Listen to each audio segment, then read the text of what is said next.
आय की यदि हम बात करते हैं तो राष्ट्रीय आय के कई घटक होते हैं और इनमें से जो मुख्य आपका घटक होता है एनएनपी, उसको हम लोग राष्ट्रीय आय की संज्ञा देते हैं। ये देश की एक मुख्य आय होती है। जो देश एक वित्तीय वर्ष में जो इनकम जनरेट होती है इकोनॉमी में, या विदेशों से हम लोग जो इंपोर्ट एक्सपोर्ट करते हैं, उसके अंतर को इसके अंतर्गत जोड़ा जाता है। तो सबसे पहले एक वित्तीय वर्ष के अंतर्गत एक देश के अंतर्गत जो आय जनरेट होती है, जो इनकम सृजन होती है, उसको हम लोग राष्ट्रीय आय के अंतर्गत सम्मिलित करते हैं। तो एक वित्तीय वर्ष का जो कॉन्सेप्ट है, वित्तीय वर्ष, वो वास्तव में 1 अप्रैल से लेकर के 31 मार्च के मध्य माना जाता है।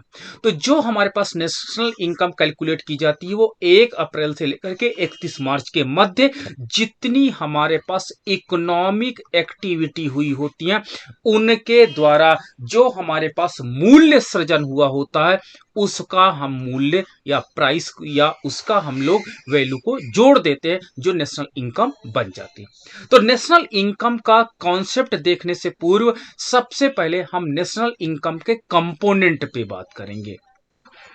सबसे पहले हम इसके कंपोनेंट्स पे बात करेंगे और इसके कौन कौन से कंपोनेंट्स हैं। तो पहला कंपोनेंट इसमें हमारा सबसे पहला आ जाता है जीडीपी, ग्रॉस डोमेस्टिक प्रोडक्ट। पहला हमारा जो कॉन्सेप्ट आ जाता है वो आ जाता है ग्रॉस डोमेस्टिक प्रोडक्ट।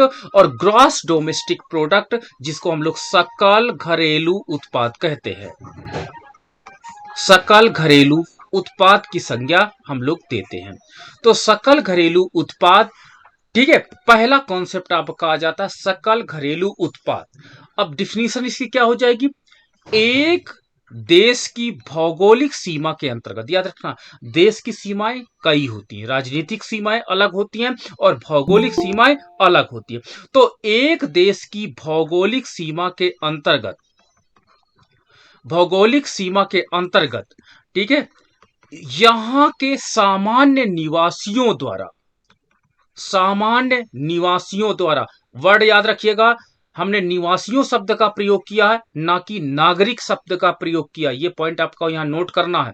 एक देश की भौगोलिक सीमा के अंतर्गत सामान्य निवासियों द्वारा आर्थिक क्रियाओं के द्वारा, इकोनॉमिक एक्टिविटी के द्वारा, आर्थिक क्रियाओं के द्वारा उत्पादित समस्त वस्तुओं तथा सेवाओं के मूल्य को, समस्त वस्तुओं एवं सेवाओं के मूल्य का योग जो होता है वो बात याद रखिएगा, वो क्या कहलाएगा? जीडीपी कहलाएगा, सकल घरेलू उत्पाद कहलाएगा।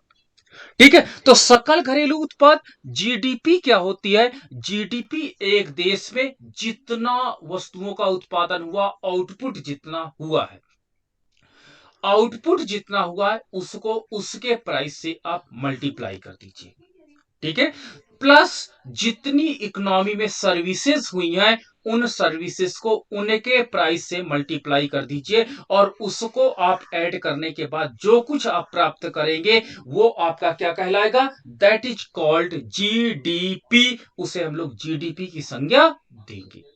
क्लियर है? तो जीडीपी अर्थव्यवस्था में एक वित्तीय वर्ष के अंतर्गत, 1 फाइनेंशियल ईयर के अंतर्गत, ठीक, जो आपका एक फाइनेंशियल ईयर होगा, इस फाइनेंशियल ईयर के अंतर्गत एक देश की जियोग्राफिकल जो बाउंड्रीज होती है उसके अंतर्गत उत्पादित, कौन किसके द्वारा? सामान्य निवासियों के द्वारा उत्पादित, ठीक है, समस्त वस्तुओं तथा सेवाओं का बाजार मूल्य से गुणा करने पर हमें जीडीपी प्राप्त हो जाती है। ये पॉइंट आप नोट करें। अब इसमें कई टेक्निकल पॉइंट्स आ गए। पहला टेक्निकल पॉइंट हो गया कि ये भौगोलिक सीमा क्या होती है, व्हाट इज जियोग्राफिकल बाउंड्रीज क्या होती है।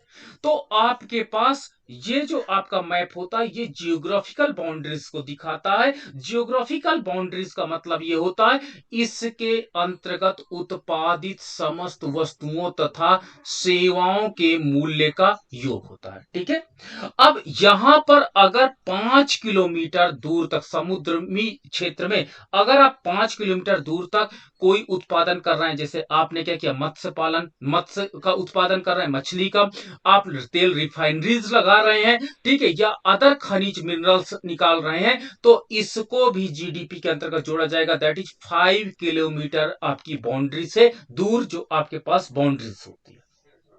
ठीक है, तो भौगोलिक सीमा आपकी देश की एक सीमा होती है जो जिसके अंतर्गत यहां के निवासियों द्वारा, अब याद रखना निवासी और नागरिक में अंतर होता है। ठीक है, नागरिक आप हो और हम है, बट अगर इंडिया में कोई मोस्ट ऑफ द टाइम ना रहे और वो यूएसए में टाइम गुजारे, 1 साल से यूएसए में रहे, तो वो सामान्य निवासी नहीं माना जाएगा। ठीक है, सामान्य निवासी होने के लिए आपको साल भर 1 वर्ष उस देश में रहना होगा, 1 वर्ष कम से कम रहना होगा, तब आपकी जो इकोनॉमिक एक्टिविटी हुई है उसको नेशनल इनकम में, जीडीपी में जोड़ा जाएगा। तो नागरिक अपने देश का व्यक्ति होता है लेकिन वो दूसरे देश जा सकता है, और दूसरे देश का भी नागरिक तो हमारे देश में आ सकता है। मान लीजिए कोई यूएसए से कोई व्यक्ति आ जाता है लेकिन भारत में प्रोफेसर है, तो क्या उसकी एक्टिविटी को जोड़ा जाएगा? हाँ, क्यों? क्योंकि नागरिक यूएसए का भले है लेकिन वो हमारे देश का निवासी है। तो एक देश के अंतर्गत, एक भौगोलिक सीमा के अंतर्गत वहां के जो निवासी हैं उनके द्वारा इकोनॉमिक एक्टिविटी के द्वारा जितनी वस्तुएं 1 वर्ष में उत्पादित की जाती हैं, जितनी सेवाएं 1 वर्ष में उत्पादित की जाती हैं, उनके मूल्यों को आप जोड़ दो। ठीक है, उनके मूल्यों को आप उन वस्तुओं की उत्पादन मात्रा से गुणा करने के बाद, ठीक है, जो कुछ हमें प्राप्त होगा वो जीडीपी कहलाएगा। ठीक है, तो इस प्रकार जीडीपी का जो एक कॉन्सेप्ट आया, ग्रॉस डोमेस्टिक प्रोडक्ट, ये कहता है कि इकोनॉमी में जितना आपके पास आउटपुट है, जितना इकोनॉमी में उत्पादन हुआ है, उसको आप मूल्य से गुणा कर दीजिए। जितनी मात्रा में आपका उत्पादन हुआ, फिजिकल भौतिक मात्रा में उत्पादन हुआ, उसका उसके मूल्य से गुणा कर दीजिए। ये कई वस्तुएं हो सकती है, पेन, कागज, कलम, लैपटॉप, आपके पास मोटर बाइक, कुछ भी हो सकती है, तो उनके मूल्य से गुणा करने के बाद उन सबको ऐड कर लो तो आपको क्या मिल जाएगा? वैल्यू ऑफ आउटपुट मिल जाएगा।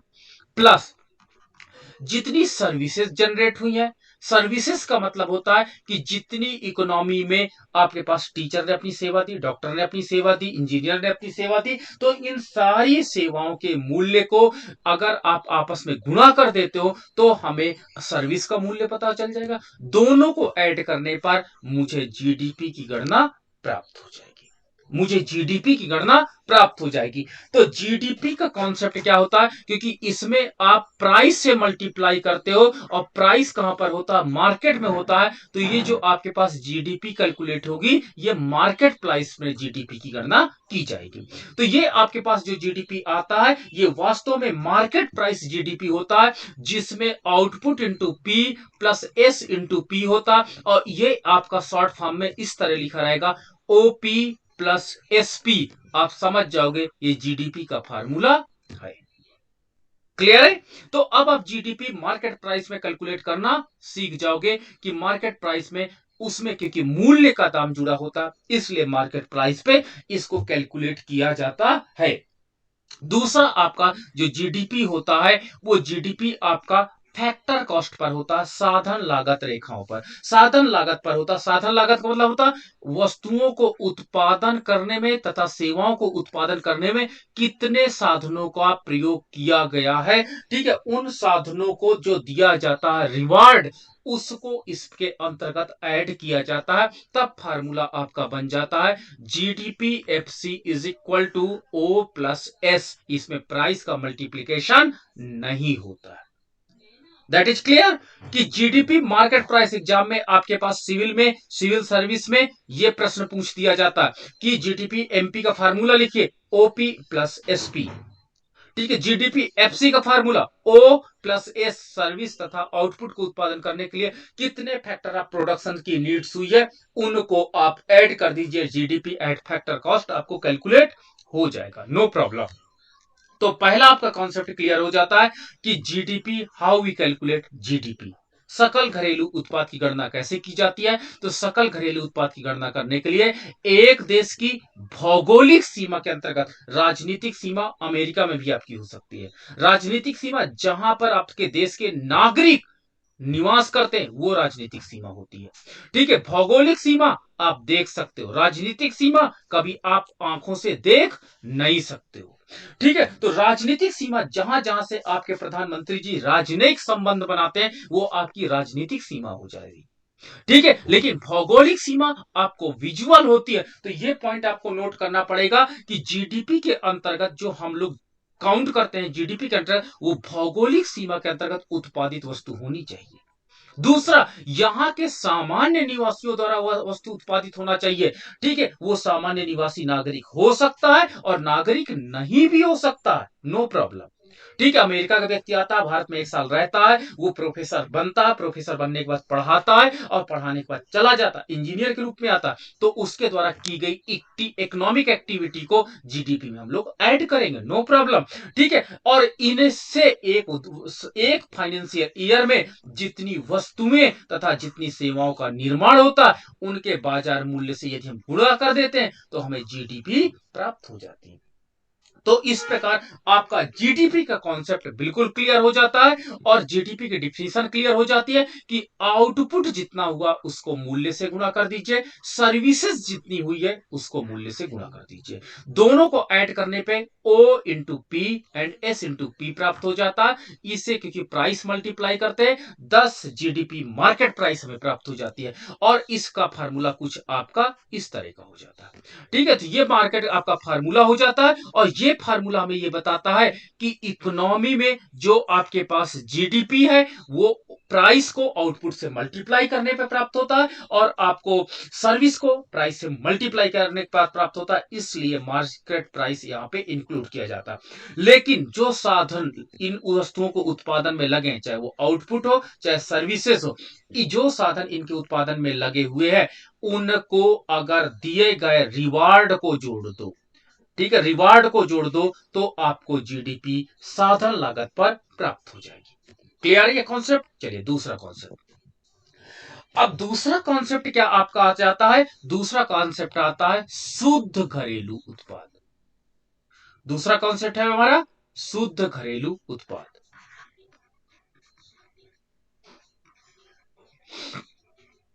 शुद्ध घरेलू उत्पाद, अभी हमने क्या देखा था घरेलू उत्पाद की विषय में? अभी हमने सकल देखा था, ग्रॉस देखा था। अब नेट आपका क्या देखेंगे? नेट डोमेस्टिक प्रोडक्ट देखेंगे, नेट डोमेस्टिक प्रोडक्ट देखेंगे, दैट इज कॉल्ड एनडीपी देखेंगे। क्लियर है? अब हम नेट डोमेस्टिक प्रोडक्ट पे विषय में चर्चा करेंगे। चलो देखो, एक देश में जब उत्पादन की क्रिया संपन्न होती है, उत्पादन की क्रिया जब भी संपन्न होती है तो उस क्रिया के परिणाम स्वरूप, जो इकोनॉमिक एक्टिविटी के परिणाम स्वरूप आपकी मशीनों में टूट फूट होती है, मशीनों में टूट फूट होती है। ठीक है, मशीनों में ह्रास होता है, घिसावट जिसको आप कहते हो। ठीक है, तो इस उत्पादन की प्रक्रिया के परिणाम स्वरूप जो मशीनों में टूट फूट हुई है या जो ह्रास हुआ है, यदि जीडीपी में से इस जीडीपी में से इस ह्रास को माइनस कर दिया जाए तो हमें एनडीपी, नेट डोमेस्टिक प्रोडक्ट प्राप्त हो जाएगा। ठीक है, अगर मान लीजिए आपने उत्पादन किया और उत्पादन करने के परिणाम स्वरूप मशीनें भी तो घिस रही हैं साथ में, अगर उन मशीनों की घिसावट को टोटल जीडीपी में से घटा दोगे, जो टोटल जीडीपी में से घटाने के परिणाम स्वरूप जो कुछ हमें प्राप्त हो जाएगा वो एनडीपी प्राप्त हो जाएगा, नेट डोमेस्टिक प्रोडक्ट प्राप्त हो जाएगा, आपका शुद्ध घरेलू उत्पाद प्राप्त हो जाएगा, और ये शुद्ध घरेलू उत्पाद आपका ह्रास या टूट फूट से विमुक्त रहेगा, अर्थात इसमें ह्रास में टूट फूट को हटा दिया जाता है। तो फार्मूला क्या बन जाता है? आपका फार्मूला बन जाता है, हमने बताया कि जीडीपी में से यदि मूल्य ह्रास को आप माइनस कर दो, मूल्य ह्रास को माइनस कर दो, घिसावट को माइनस कर दो, ऑब्लिक घिसावट। अगर आप मूल्य ह्रास को माइनस कर दो, ऑब्लिक या घिसावट को माइनस कर दो जीडीपी में से, तो जो आपका बचेगा वो कहलाएगा एनडीपी, नेट डोमेस्टिक प्रोडक्ट कहलाएगा। ठीक है, तो यानी अर्थव्यवस्था में जो घिसावट होती है वो घटाया जाता है एनडीपी प्राप्त करने के लिए। इस फार्मूले को हम ऐसे भी लिख सकते हैं, जीडीपी को उधर ले चलो, तो GDP is equal to NDP plus मूल्य ह्रास, प्लस मूल्य ह्रास। आप कुछ इस तरह भी इसको ले सकते हो, लिख सकते हो कि जीडीपी आपको अगर कैलकुलेट करनी है तो जो अगर एनडीपी आपको दी गई है, नेट डोमेस्टिक प्रोडक्ट आपका दिया गया है, तो उसमें मूल्य ह्रास को आप प्लस कर दीजिए, और मूल्य ह्रास को प्लस करने के बाद हमको जीडीपी प्राप्त हो जाएगी। ठीक है, तो इस प्रकार आपका एनडीपी का कॉन्सेप्ट क्लियर हो जाता है कि जीडीपी में से मूल्य ह्रास को हम लोग माइनस कर देते हैं, और मूल्य ह्रास को माइनस करने के परिणाम स्वरूप हमें प्राप्त होता है। अब यहां पर एक पॉइंट रखना है कि अगर आपकी जीडीपी मार्केट प्राइस में दी गई है, अगर आपकी जीडीपी का वैल्यू मार्केट प्राइस में दिया गया है, तो मूल्य ह्रास होने के परिणाम स्वरूप, मूल्य ह्रास को माइनस करने के परिणाम स्वरूप जो एनडीपी आपको मिलेगी वो भी मार्केट प्राइस पे ही आपको मिलेगी। क्लियर है? मार्केट प्राइस, अगर मार्केट प्राइस जीडीपी से आप मूल्य ह्रास को माइनस करोगे तो मार्केट प्राइस में आपको एनडीपी भी मिलेगी। और अगर आपका जीडीपी का मान यहां पर क्या दिया है, अगर जीडीपी का मान फैक्टर कॉस्ट में दिया है और मूल्य ह्रास को आप माइनस कर देते हो, मूल्य ह्रास को आप माइनस कर देते हो, तो आपको नेट डोमेस्टिक प्रोडक्ट जो होगा वो भी आपका क्या किस में आ जाएगा, फैक्टर कॉस्ट में प्राप्त हो जाएगा। क्लियर है? ये दो फार्मूले आपके इंपॉर्टेंट फार्मूले बन जाते हैं, मोस्ट इंपॉर्टेंट फार्मूले आपके जनरेट हो जाते हैं। ठीक है, तो अब आपने दो चीज निकालना सीखा। सबसे पहले आपने जीडीपी निकालना सीखा, और जीडीपी अगर आप कैलकुलेट करना सीख गए तो आप एनडीपी भी निकालना सीख जाओगे, नई नेट डोमेस्टिक प्रोडक्ट भी आप कैलकुलेट कर लोगे। बस इसमें मूल्य ह्रास को हमको माइनस करना होता है, अर्थात मूल्य ह्रास को माइनस करने के परिणाम बाद हमें क्या होता है, एनडीपी प्राप्त हो जाता है। और ये एनडीपी क्या होता है कि ये मूल्य ह्रास रहित है, जो घिसावट होती है। अब प्रश्न ये होता है कि sir how we calculate depreciation, हम लोग डेप्रिसिएशन को कैसे निकालें? ठीक है, हाउ वी कैलकुलेट डेप्रिसिएशन, हम लोग कैसे मूल्य ह्रास को निकालते हैं इकोनॉमी में, हमें नहीं पता। ठीक है, ये प्रश्न आपका बनता है। चलिए हम इस पर प्रश्न करते हैं। मान लीजिए आपने एक मोटरसाइकिल लिया, मोटरसाइकिल आप लेते हैं, मोटर बाइक आप लेते हैं।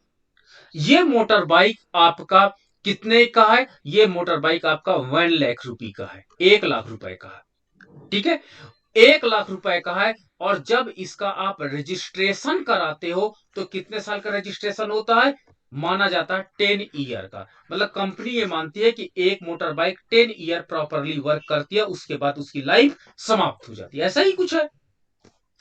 तो 1 लाख की मेरे मेरे द्वारा मोटर बाइक खरीदी गई इकोनॉमिक एक्टिविटी के लिए। मैं क्या करता हूं, अमेजन पे क्या करूंगा, काम करूंगा, तो इस मोटरसाइकिल का जो वैल्यू है, लागत है, वो अमेजन पे हम लोग खर्च करेंगे। ठीक है, तो ये 10 साल की है, तो 1 साल में यह कितनी घिसेगी, 1 साल में आपकी मोटरसाइकिल कितनी घिसावट देगी? तो घिसावट बराबर total number of year, 10 year कित सॉरी आपका total value 1 lakh, total value 1 lakh upon 10 year divide कर दो।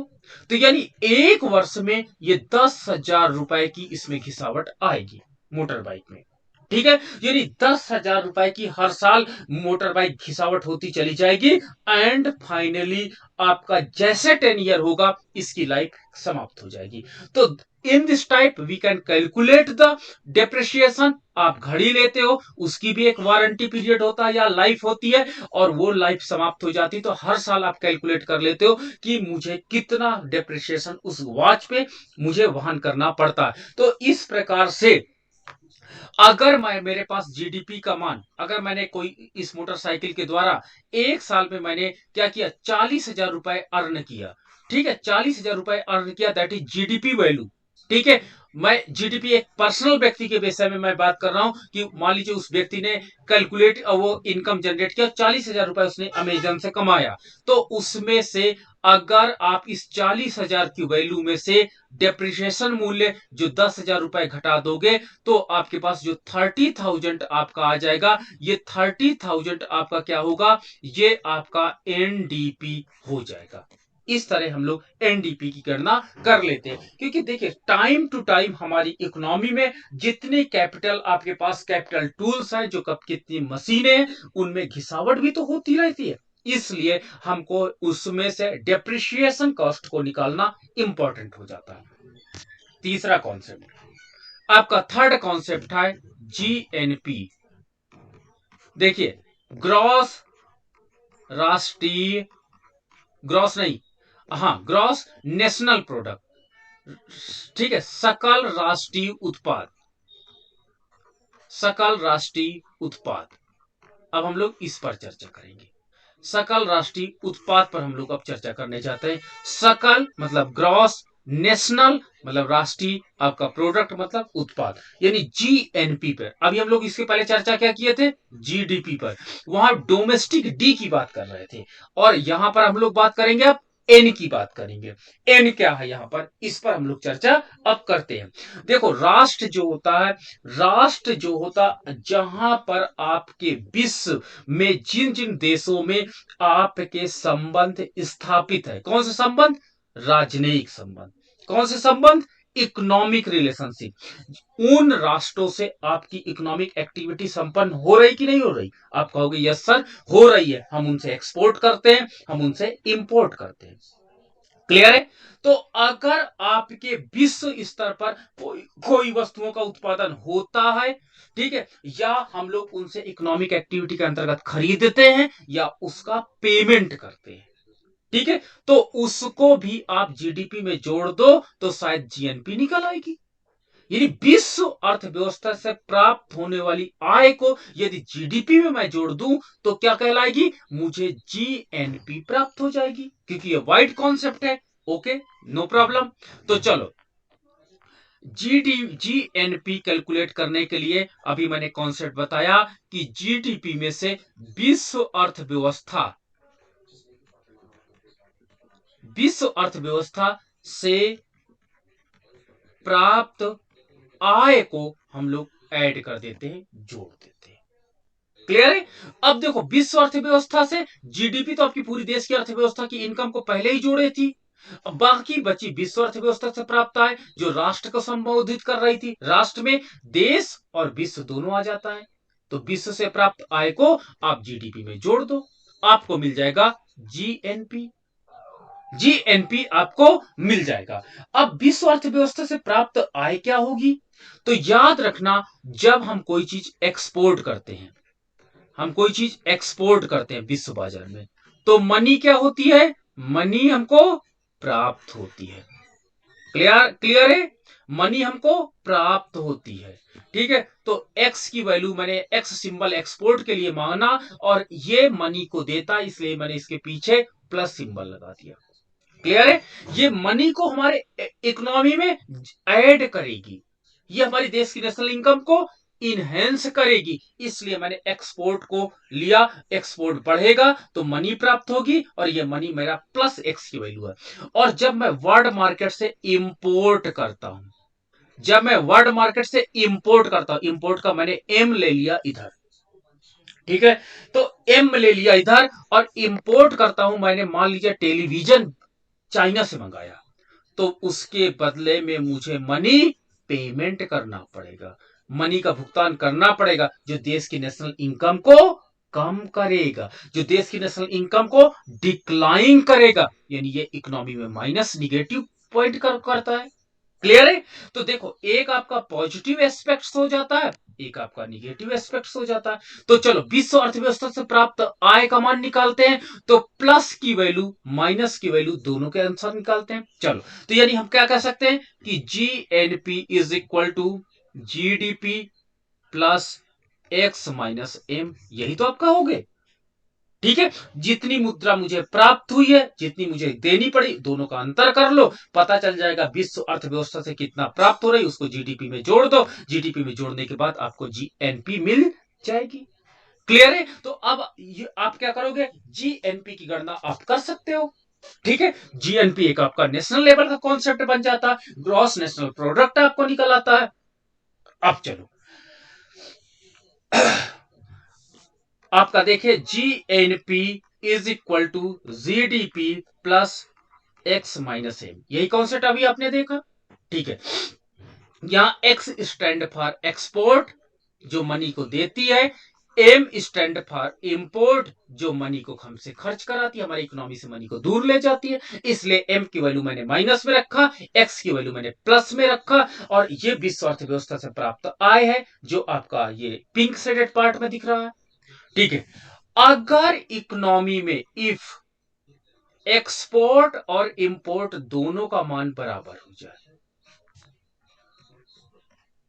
एक्सपोर्ट और इंपोर्ट का मान दोनों का बराबर हो जाए, जितना मैं विश्व बाजार से लूं उतना ही दूं, तो आप क्या कहोगे, तो आप कहोगे सर x माइनस एम का मान क्या हो जाएगा, x माइनस एम का मान 0 हो जाएगा। ठीक है, तो जीएनपी जीडीपी के बराबर हो जाएगी, जीएनपी जीडीपी के बराबर हो जाएगी, और आपका जीएनपी तथा जीडीपी का जो डेटा होगा वो समान होगा। अगर आपको समान डेटा मिलता है तो समझ जाइएगा विश्व व्यापार से मुझे कोई, विश्व अर्थव्यवस्था से मुझे कोई भी इनकम प्राप्त नहीं हो रही है। दूसरी कंडीशन, ये this is first condition. Second condition, if export is greater than import, X is greater than M, export is greater than import. ठीक है, इनकम ज्यादा प्राप्त हो रही है, मनी मिल ज्यादा रही है, और खर्च कम हो रही है, तो क्या कहेंगे कि तब जीएनपी का मान, देखो यहां पर कुछ ना कुछ एक्स का मान ज्यादा पॉजिटिव आएगा, तब हम कहेंगे जीएनपी का मान जीडीपी के मान से ज्यादा हो जाता है, ये आप कह दोगे। दूसरी कंडीशन, इकोनॉमी में अगर बैलेंस ऑफ पेमेंट आपके फेवर में, क्यों एक्सपोर्ट आपका इकोनॉमी में ज्यादा है और इंपोर्ट इकोनॉमी में कम है, तो आप क्या कहोगे, इकोनॉमी में जो हमारे पास कंडीशन है, सिचुएशंस है, वो बैलेंस ऑफ पेमेंट क्या होता है, फेवर कंडीशन में है, और जब फेवर में होता है तो जीएनपी का मान ज्यादा होता है और जीडीपी का मान कम होता है। ठीक है, जब यहां पर इकोनॉमी में जो इंटरनेशनल ट्रेड होता है वो बैलेंस होता है, ना फेवर ना अनफेवर, तो इकोनॉमी में जीडीपी जीएनपी के बराबर होती है। एंड थर्ड है, इफ आपके पास एक्सपोर्ट का मान कम हो जाए इंपोर्ट से, माई इंपोर्ट सो मच, मेरे इंपोर्ट बहुत ज्यादा हो जाए, और इंपोर्ट अधिक होने के परिणाम स्वरूप, इंपोर्ट अधिक होने के कारण इकोनॉमी में, ठीक है, एम का मान ज्यादा हो जाएगा और एक्स का मान कम होगा, एम का मान ज्यादा होगा और एक्स का मान आपका कम हो जाएगा, जिससे आपका इकोनॉमी में जीएनपी का मान कम हो जाएगा और जीडीपी का मान ज्यादा हो जाएगा। ये तीन कंडीशन इकोनॉमी में याद रखिएगा, ये तीन कंडीशन से आपकी जीडीपी और जीएनपी के बीच रिलेशनशिप स्टेब्लिश होता है। ठीक है, पहला, अगर आपका बैलेंस ऑफ पेमेंट में कोई अंतर नहीं है, यानी जितना आप लेते हो उतना ही खर्च कर देते हो, जो ऊपर की आपने कंडीशन देखा, तो GNP will be equal to GDP होगी। वहीं दूसरा है, अगर एक्सपोर्ट का मान ज्यादा है, इंपोर्ट का मान कम है, तो इकोनॉमी में GNP will be greater than GDP होगा। एंड थर्ड कंडीशन है, if import is greater then export, ठीक है, इंपोर्ट ज्यादा है और एक्सपोर्ट कम है, तो GNP is less than GDP. ये मोस्ट वैल्यूएबल क्वेश्चन है, इसको मैं 4 स्टार क्वेश्चन की रेटिंग देता हूं। That is very important question, economy में कहलाता है, that is most important question की कैटेगरी में इसको रखा जाता है। और अधिकतर बच्चों के प्रश्न यहीं पर गड़बड़ होते हैं, यहीं से गलत हो जाते हैं। क्लियर है?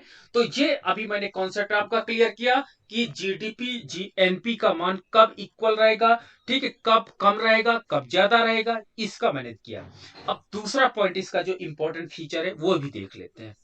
अभी हमने देखा कि जो जीएनपी होती है, it is GDP plus X minus M, ये फार्मूला आपका जीडीपी जीएनपी का होता है, जीएनपी का ये फार्मूला आपका होता है। चलिए, अब क्या होता है इकोनॉमी में, अगर जीडीपी का मान मार्केट प्राइस में दिया है और उसमें एक्सपोर्ट माइनस इंपोर्ट की वैल्यूज को विश्व अर्थव्यवस्था से प्राप्त आय को हम लोग क्या करते हैं, ऐड करते हैं, तो मुझे जीएनपी भी मार्केट प्राइस में ही प्राप्त होगी, जीएनपी भी मुझे मार्केट प्राइस में प्राप्त हो जाएगी। अगर इकोनॉमी में जीडीपी का मान फैक्टर कॉस्ट में गिवन है, ठीक है, साधन लागत पर दिया हुआ है, और एक्स माइनस विश्व अर्थव्यवस्था से प्राप्त आय को मैं ऐड कर देता हूं, तो मुझे जीएनपी जो फैक्टर कॉस्ट में ही प्राप्त हो जाएगी, और ये आपका फार्मूला बन जाएगा। ठीक है, तो ये आपने को हमने कॉन्सेप्ट क्लियर किया, किसका कॉन्सेप्ट क्लियर किया, जीएनपी का कॉन्सेप्ट क्लियर किया, और कब जीएनपी जीडीपी के बराबर होती है, इस कॉन्सेप्ट को भी हमने आपके साथ क्या किया, क्लियर किया। ठीक है, नेक्स्ट आपका हो जाता है एनएनपी। आपका अगला होता है शुद्ध राष्ट्रीय उत्पाद। शुद्ध राष्ट्रीय उत्पाद, net national product, net national product.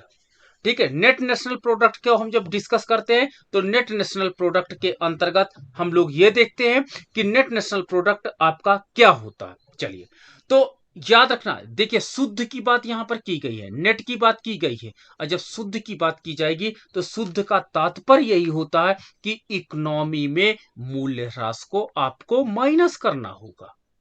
ठीक है, तो आपका इकोनॉमी में जो आपके पास विश्व अर्थव्यवस्था में हम लोग जब काम करते हैं, तो कोई ना कोई मशीनों में घिसावट या ह्रास होता है, और उस घिसावट या ह्रास को जब हम कुल वैल्यू से माइनस कर देते हैं, तो जीएनपी से माइनस कर देते हैं, तो हमें एनएनपी प्राप्त हो जाती है। ठीक है, तो क्या हो जाएगा, जीएनपी में से यदि हम लोग मूल्य ह्रास को माइनस करते, मूल्य ह्रास को या घिसावट को माइनस कर देते हैं, ठीक है, जीएनपी से मूल्य ह्रास या घिसावट को माइनस कर देते हैं, तो मुझे एनएनपी प्राप्त हो जाता है। क्लियर है, एनएनपी मुझे प्राप्त हो जाता है।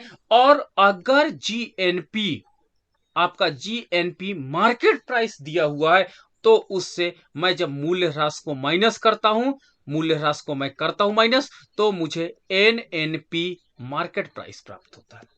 और जब मैं जीएनपी फैक्टर कॉस्ट दिया रहता है और इसमें से मूल्य ह्रास को हम लोग माइनस करते हैं, तो मुझे एनएनपी फैक्टर कॉस्ट मिलता है। क्लियर है, अब इन दोनों में से एक जो आपका पार्ट होता है वो राष्ट्रीय आय कहलाती है, नेशनल इनकम कहलाती है, और वो आप अंदाजा लगाइए कि कौन नेशनल इनकम को रिप्रेजेंट यहां पर कर रहा होगा। ठीक है, तो जो एक इसमें का पार्ट है वो नेशनल इनकम को रिप्रेजेंट कर रहा है, और आप अनुमान लगाइए कि इसमें नेशनल इनकम को कौन रिप्रेजेंट कर रहा होगा। ठीक है, तो आपके पास यहां पर जो आपके पास राष्ट्रीय आय होती है, वो राष्ट्रीय आय को एनएनपी आपका रिप्रेजेंट करता है फैक्टर कॉस्ट। ठीक है, फैक्टर कॉस्ट जो होता है, एनएनपी फैक्टर कॉस्ट, वो नेशनल इनकम के रूप में जाना जाता है, और इसे हम लोग नेशनल इनकम कहते हैं। क्यों? क्योंकि इसमें किसी भी प्रकार का टैक्स वैल्यू के रूप में नहीं जुड़ा होता है। इस प्रकार जो हमारे पास एनएनपी प्राप्त होता है, इसे हम लोग राष्ट्रीय आय की संज्ञा देते हैं। ठीक है, तो एनएनपी फैक्टर कॉस्ट जो होता है वो आपका राष्ट्रीय आय होगा। और अगर दोनों की वैल्यू जो आपके पास एनएनपी मार्केट प्राइस है और एनएनपी फैक्टर कॉस्ट है, दोनों की वैल्यू कभी भी बराबर नहीं होती है।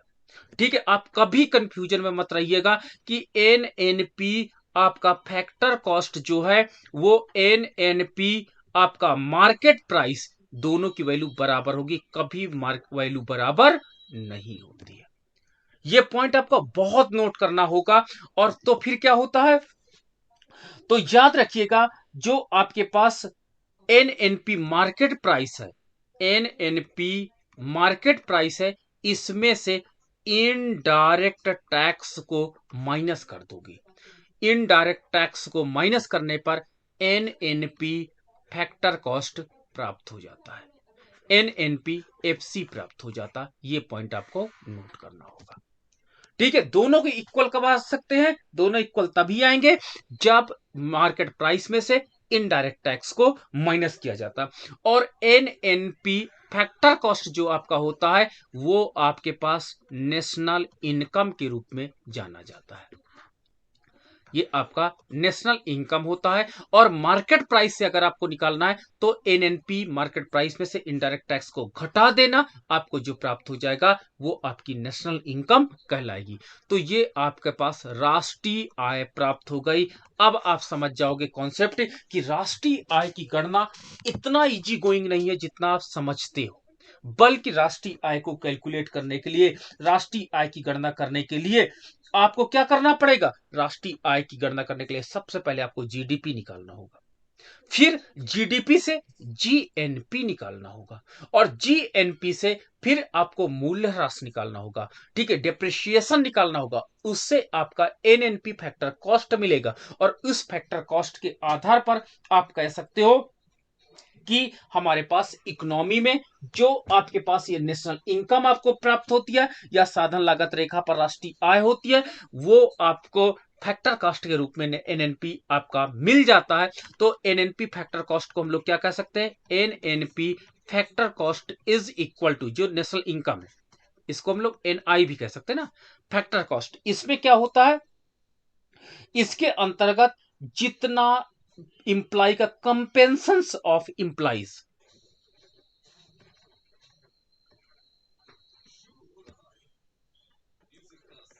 कंपेंशंस ऑफ इंप्लाइज, जो इंप्लाई को हम लोग भुगतान करते, कंपनसेट करते हैं, प्लस आपका ऑपरेटिंग सरप्लस,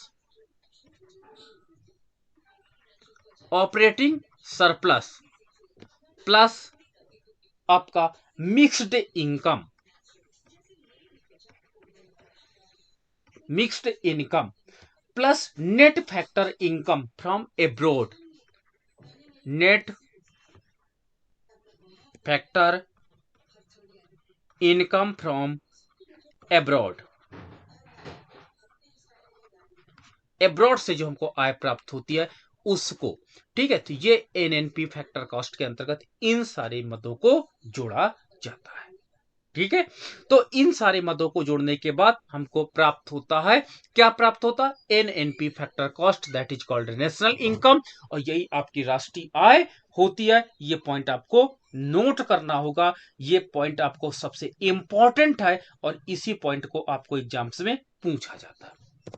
अगला पॉइंट है हमारा पांचवा, पांचवा पॉइंट है, पांचवा पॉइंट हमारा हो जाता है आपका निजी आय क्या है, प्राइवेट इनकम क्या है। प्राइवेट इनकम क्या है, प्राइवेट आय क्या है, इस पर हम लोग चर्चा अब करेंगे। ठीक है, देखो एक बड़ा कॉन्सेप्ट आप समझ लो। मान लीजिए हम आप सभी लोग मिलकर के 50,000 रुपए का कुल उत्पादन करते हैं। वी प्रोड्यूस, टोटल प्रोडक्शन कितना? 50,000 का हम लोग उत्पादन करते हैं। और हम कितने लोग हैं? 5 लोग हैं। एक लोगों ने अपना श्रम दिया, लेबर, एक ने कैपिटल दिया। ठीक है, सब लोगों ने अपना अपना उत्पादन के साधन, सपोज दैट 5 है, और इनके द्वारा उत्पादन जो किया जाएगा वो कितना उत्पादन किया जाता है? 50,000 रुपए, तो क्या ये टोटल उत्पादन जो आपका हुआ ये 5 लोगों में डिवाइड कर दिया जाएगा? क्या प्रत्येक व्यक्ति को 10-10 हजार रुपए दे दिया जाएगा? यही प्राइवेट इनकम होगी। ठीक है, एक फर्म जितना उत्पादन करती है टोटल, वो क्या उत्पादन के साधनों के मत पूरा वितरित कर दिया जाता है या कुछ उसमें पार्ट छोड़ दिया जाता है? ठीक है, तो इसमें इसका आंसर ये होता है कि जो किसी व्यक्ति की जो नेशनल जो आपके पास प्राइवेट इनकम होती है, वो पूरा का पूरा उत्पादन के साधनों के मध्य डिस्ट्रीब्यूट नहीं होता है, बल्कि अन्य चीजों को भी उसमें ऐड करना पड़ता है, किया जाता है।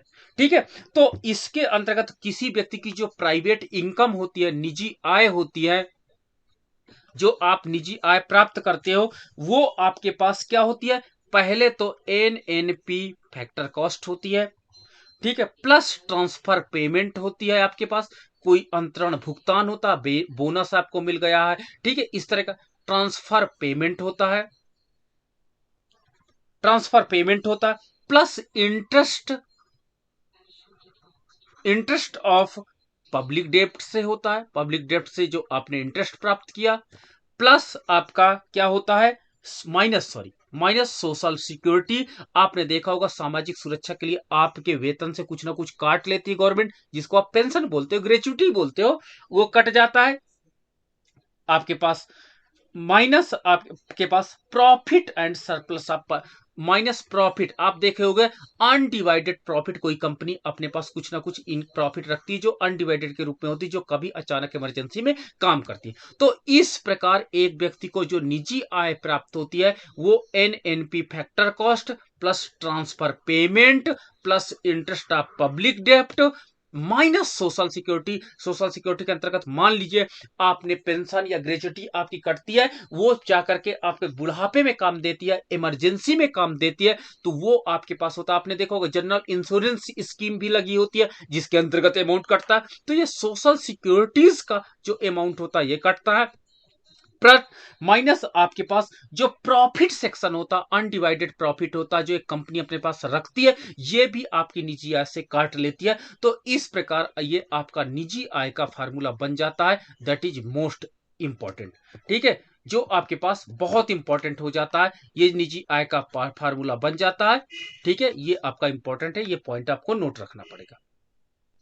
अब प्रश्न बनता है, क्या निजी आय व्यय योग्य आय है? क्या निजी आय, पर्सनल इनकम आपकी व्यय योग्य आय है? Is personal income is disposable income, जो इनकम आप प्राप्त करते हो, ये क्या इसको आप खर्च करने के लिए खर्च कर सकते हो? मान लीजिए आपको 50,000 रुपए मिलता है वेतन के रूप में, तो क्या इसको अब आप खर्च करने के लिए तैयार हो? You are prepare for the expenditure? तो आंसर होगा नो।